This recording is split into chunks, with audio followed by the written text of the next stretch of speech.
Good morning to all of you. आज start करने वाले हैं हम ब्लड ट्रांसफ्यूज़न। हमने लास्ट लेक्चर में पढ़ा था कि ब्लड ग्रुपिंग क्या होता है, आरएच फैक्टर क्या होता है एंड जो सिस्टम होते हैं ब्लड ग्रुपिंग को जानने के लिए like ABO blood group system and RH system, RH group system. तो उससे हमने ब्लड ग्रुप का पता लगाया था कि हम कैसे ब्लड ग्रुप को पता लगाते हैं। ब्लड ग्रुप पता लगाने के बाद हमको यदि किसी रीज़न से ब्लड का ट्रांसफ्यूज़न करना है, ब्लड ट्रांसफ्यूज़न का मतलब ब्लड को ट्रांसफ़र करना एक डोनर से एक रिसिपिएंट तक। जब हम ब्लड का ट्रांसफ़र करते हैं तो उसको कहते हैं हम ब्लड ट्रांसफ्यूज़न। तो डेफिनेशन हम देखते हैं। Blood transfusion is the transfusion of the whole blood or its component such as blood cells or plasma from one person to another person. Blood transfusion क्या है? ट्रांसफ्यूज़न जो है उसमें क्या होता है, जो पूरा होल ब्लड है मतलब पूरा जो ब्लड है और उसके साथ में उसके जो कंपोनेंट्स हैं लाइक ब्लड सेल्स मतलब WBC RBCs, प्लाज्मा, ठीक है, जो भी सीरम है, प्लाज्मा है, फाइब्रिनोजन फैक्टर्स है, जितने भी उसके कंटेंट है, कंपोनेंट हैं, पूरा ब्लड जो भी है वो पूरा एक पर्सन से लेके अदर पर्सन तक चढ़ाना। हम कहते हैं ना ब्लड चढ़ाना है, ब्लड की कमी आ गई है तो एक पर्सन से दूसरे ब्लड को चढ़ाते हैं। तो एक पर्सन से दूसरे पर्सन को ब्लड चढ़ा देना, ट्रांसफ्यूज़ कर देना, ट्रांसफ़र कर देना, it's called blood transfusion. Okay.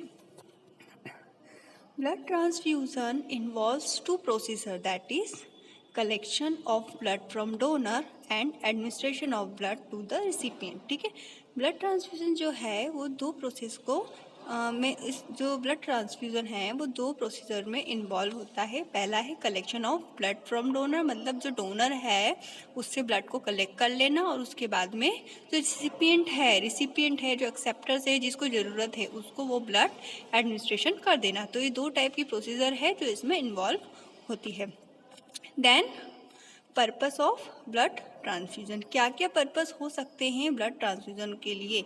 तो पहला है to restore the blood volume when there is sudden loss of blood due to haemorrhage. ठीक है, ब्लड वॉल्यूम यदि रिस्टोर हो जाए, क्योंकि सडन लॉस हो गया ब्लड का ड्यू टू हेमरेज, तो उसे ब्लड ट्रांसफ्यूजन करने की ज़रूरत पड़ेगी।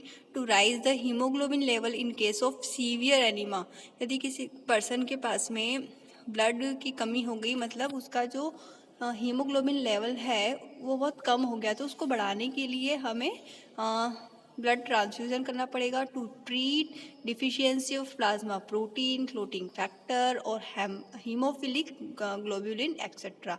यदि कुछ डिफिशियंसी हो गई है उसको ट्रीट करने के लिए हमको ब्लड ट्रांसफ़र करना पड़ेगा, लाइक प्लाज्मा प्रोटीन की डिफिशियंसी हो गई, क्लोटिंग फैक्टर्स की डिफिशियंसी हो गई, हीमोफिलिक ग्लोबुलिन मतलब जो प्रोटीन है उसकी डिफिशियंसी हो गई, तो उसके ट्रीटमेंट के लिए भी हमें ब्लड ट्रांसफ्यूज़न करना पड़ेगा।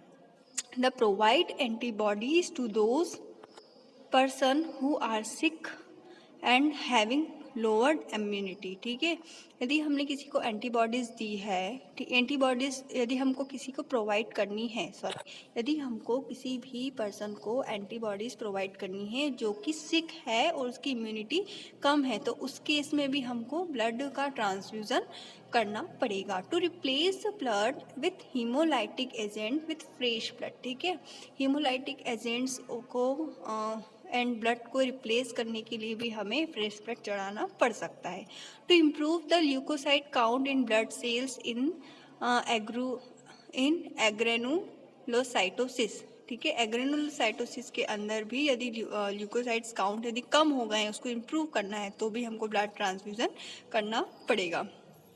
To combat infection in leukopenia, leukopenia यदि हो गया है तो इन्फेक्शन को कॉम्बैट करने के लिए मतलब उसको ट्रीट करने के लिए भी हमको ब्लड ट्रांसफ्यूज़न करना पड़ेगा। तो आज हमने पढ़ा कि ब्लड ट्रांसफ्यूज़न होता क्या है, उसका डेफिनेशन और क्यों हमें ब्लड ट्रांसफ्यूज़न करने की ज़रूरत पड़ती है। आज हमने इतना ही पढ़ा है, इसके आगे का हम नेक्स्ट लेक्चर में देखेंगे। Thank you.